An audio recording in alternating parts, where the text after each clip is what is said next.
Dans ce nouvel épisode du projet Highside, on va continuer la préparation de notre Yamaha R6 d'occasion. Pour rappel, Franck Nourri est persuadé qu'avec de bonnes pièces et le même budget, on peut battre la toute dernière Yamaha R1 sur un tour de piste. Pour cette quatrième étape, on va s'intéresser aux perfs de la R6. Puissance, couple, vitesse. Et pour ça, on va installer un boîtier électronique additionnel et un anti-patinage. Un gros anti-patinage pour toi, un gros. Oh mais c'est quoi tout ça, Franck? Ça sert à quoi tous ces fils? Ça, une fois tout branché sur ta meule, tout ça là, ça va me permettre de la régler ta moto. Mais me dis pas qu'on doit brancher tout ça là, sérieux. Si on veut faire une mise au point top, on a besoin de tout ça. Ah, c'est comme jailbreaker un iPhone en fait. iPhone? De quoi tu me parles ton iPhone là? Le boîtier est une pièce très technique et elle vient se greffer sur votre faisceau d'origine. Il faut un minimum de compétences pour l'installer. Il faut savoir où le brancher et savoir ce qu'il faut faire pour qu'il devienne efficace. Bon, c'est bien beau tout ça, mais c'est pas avec des fils que je vais faire un chrono, moi. Elle a besoin de quoi ta moto pour fonctionner? De l'essence. Juste de l'essence. Bah oui. Toi, tu veux me vendre de l'intelligence, mais t'en as pas un gramme sur toi, toi. Ta meule, si elle a que de l'essence, elle avance que si tu la pousses. Un moteur à combustion, pour que ça fonctionne, il faut un peu d'essence, beaucoup d'air et une étincelle. Ouais, je le savais ça. Tu sais quoi, toi? Un CDI sur une meule injectée, ça sert à contrôler l'arrivée d'essence par rapport aux conditions climatiques. 14,6 grammes d'air, c'est la législation, pour 1 gramme d'essence. Les perfs, c'est 13 grammes d'air pour 1 gramme d'essence. Le boîtier CDI, lui, additionnel, il va me permettre d'optimiser toutes ces performances et de revenir à 13 grammes d'air pour 1 gramme d'essence. Ah, parce que après, je pourrais plus rouler sur route, ça va polluer? Oh, c'est Highside, hein, c'est pas Ushuaïa. Hein. T'as qu'à faire du vélo, pas me casser les couilles. Je sais pas faire de vélo. Oh, putain.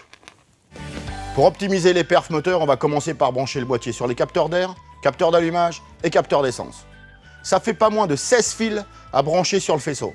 Ça risque de pas être simple. Ce qu'on va faire pour cette opération, c'est que je vais vraiment avoir besoin de toi, mais vraiment. Il va falloir que tu te concentres, que tu sois bien. Dis-moi, je fais ce que tu veux. Ouais. Juste quand je te le dis, tu te concentres sur une seule chose. Ne rien faire. Tu touches à rien. Oui, bah ça va, ça devrait le faire. Pour gagner un peu de temps, j'ai démonté le carénage, le réservoir et la boîte à air. T'es prêt à rien faire?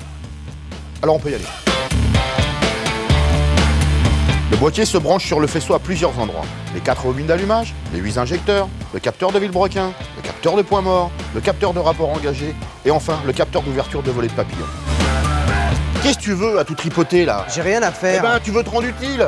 Tiens, sur le connecteur TP, tu me trouves le noir-bleu là. On doit se connecter là-dessus, bouge-toi. Il y en a deux. Non, il n'y en a qu'un, non. Un noir-bleu, il n'y en a qu'un.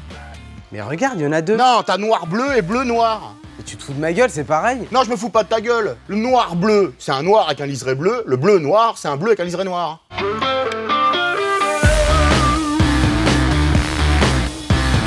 Une fois branché, le boîtier vient se placer dans la coque arrière de la moto. Ça permet de le garder éloigné de la chaleur du moteur et d'y accéder facilement pour connecter l'ordinateur. Bah derrière, il se passe quoi quand ta moto elle glisse? Bah je tombe. Ah oui, ça c'est sûr, ça c'est sûr. Avec l'électronique qu'on t'a montée là, l'antipatinage va faire en sorte que tu ne glisses pas.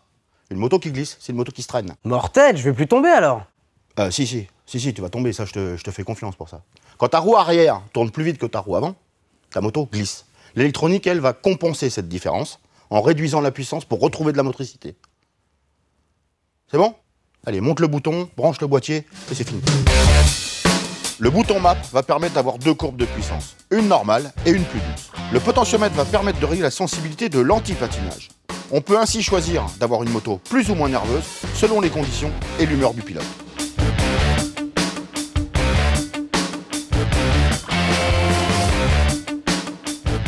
C'est bon Francky, c'est fini. Tout monté? Ouais. Ok. Boîte à air, réservoir, direction le banc. Comment ça le banc? Bah va la régler la moto. Mais ça sert à quoi? On vient de l'installer ce truc là. Non mais il y a une carte dedans. T'as une chance sur 1 million pour qu'elle soit bonne. Il y a que les cons qui pensent que empiler les pièces, ça marche. Que les cons.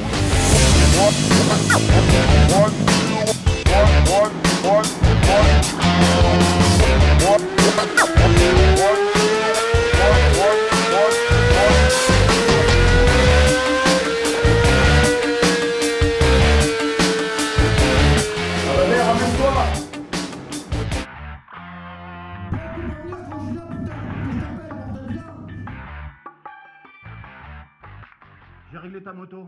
Enlève ton casque. Enlève ton casque. Oui, bah c'est bon.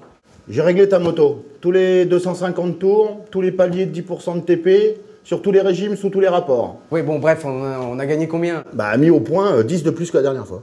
Ça fait 130. Ça fait 130. Putain, c'est énorme. C'est bien. Bon, il nous en manque 70 pour battre la R1, mais je fais ce que je peux. Comme d'hab. Aujourd'hui, on a réduit l'écart de puissance avec la Yamaha R1.